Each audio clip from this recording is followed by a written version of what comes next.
Hello guys, welcome back to Thread and Glue Designs. Today I have something very exciting for you. I made my very first digital kit. But it's not just any digital kit. It is a Bible journaling digital kit. So without going any further that way, I'm going to go ahead and show you. It is 2 pages. This is the first page. It has each of the pieces of armor listed and the soldier. And it has a plaque a ribbon that says Armor Up, a plaque that says Armor of God, and another plaque that says Are You Armored Up? And then two washies. One is says Armor Up all the way across it. The other one is pink with polka dots. And then the second page, you will see two notes sections. One is important thoughts, the other one is notes. And these are smaller than the ones that I had on my Facebook page. I have a name tag for each of the pieces of the armor and three different verses that correspond with the armor of God and a few more banners. One says stand firm. One lists each of the references in the Bible, and one says armor yourself. So I'm really excited about this. I am going to demonstrate this in one of my Bibles, and I'll put that in fast forward mode so you don't have to watch the whole thing as I plan it out. But yeah, I hope you guys enjoy this. It is available on my Etsy shop, and the link for my Etsy shop is down below. Thanks so much, guys. If this goes over well, then I will be doing more kits.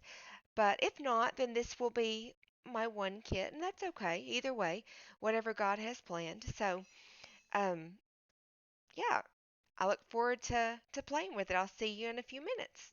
Thanks.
guys. Okay, I went through and I used my kit on here. Now, this is a Bible that I am just having for journaling. I do read and take notes and everything out of a different Bible. Um, so I wasn't as worried about covering up words here. If you are, leave that part off. And there were just a few little pieces that I didn't use in this spread. And but overall, these are the notes sections. You can use these as tip ins really easily, and two of them will fit really well there. Um, so I hope you guys enjoy this and be gentle. This is my first time actually Bible journaling. So anyway, I look forward to hearing what you guys think about it. Please leave me a like, a comment, and subscribe. Let me know what you'd like to see more of. Thank you.